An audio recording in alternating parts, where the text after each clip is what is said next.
VFR error above 4,500, 9 for Foxtrot. Yes, sir, we have Adams on site. Sky, 9 for Foxtrot, enter left base, runway 18, contact the tower, 118.7, good day.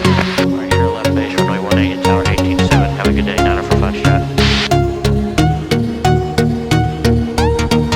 Adams Tower, good morning. Skog 519 for Foxtrot on a 12-mile left base, runway 18.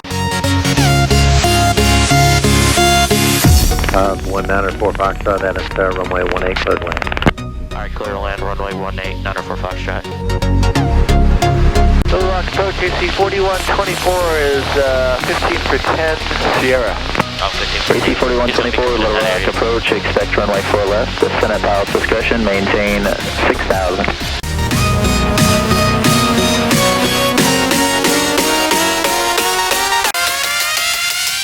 Hello YouTube, and welcome back to another episode of Non-Rev Stories, flight stories from the Non-Rev.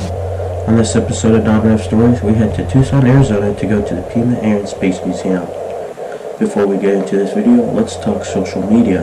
Green Brothers Flying is on every social media platform. We are on Instagram at Green Brothers Flying, on Facebook as Green Brothers Flying, and on Discord. All links will be in the description below. On this episode of Non-Rev Stories, I fly with a good friend and fellow co-worker to Tucson, Arizona to go visit the Pima Air and Space Museum, as well as just to get away from work for the day because why not, right? Anyways, this trip happened on Monday, October 28th, 2019. The day started bright and early for me as I had to get up at a wonderful 3 a.m. to drive 45 minutes to the airport for my 5 a.m. flight to Dallas. This flight was operated by Embraer ERJ-175, November 265, November, and the route was from Little Rock, LIT to DFW. I arrived at the airport at 4 a.m. sharp, and before you know it, I was in the very short line through security and on my way to Gate 1, where our plane awaited us. Before I sat down, I checked in with the gate agent and got my boarding pass.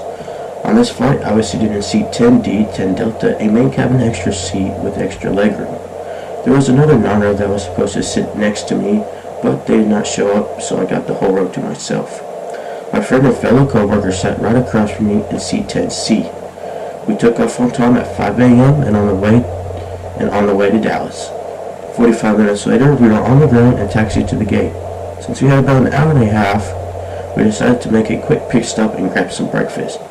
We opted for a very healthy choice of donuts from Dunkin' Donuts and then continued to our gate to Tucson.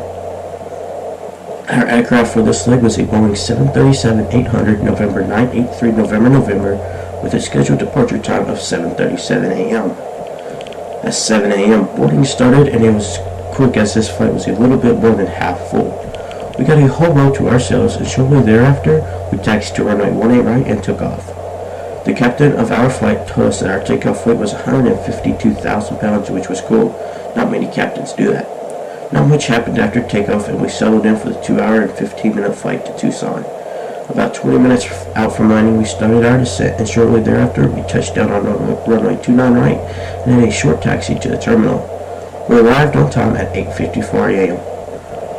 Once we deplaned, we called a lift and went straight to the Pima Air and Space Museum so we could have a full day there.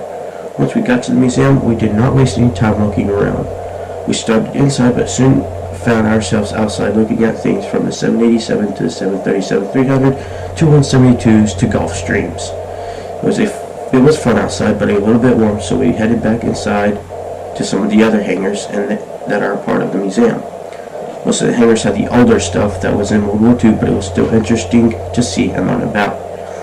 After we did that, we went back outside to look at the 747, which was General Electric's old testbed and one of the two earliest 777-200s around that flew for All Nippon Airways, which is a Japanese airline. After a wonderful 3 or so hours there, we decided that we were hungry, so we decided to go to this local taco truck and get tacos. After a short-lived ride, we arrived at the place and ordered. I had a burrito to eat. At this time, it was around 12:30. While we were eating, we looked at flights to see if we could still make it home that day. We decided that we would and called another lift so we could get to the airport. 10 minutes later, we arrived at the airport, got our boarding passes, and breezed through security. As we were walking to our gate, I saw that the 1:30 p.m. flight was delayed and that there was still quite a few seats open. So, we went up to the gate agent and asked if we could be switched over. Sure enough, we got switched over to this flight and ended up getting a row to ourselves, which was nice. Shortly thereafter, we blasted out of Tucson on runway 29 right and headed to Dallas. The flight was shorter this time since we were headed eastbound and we landed in a soupy Dallas about an hour and 45 minutes later.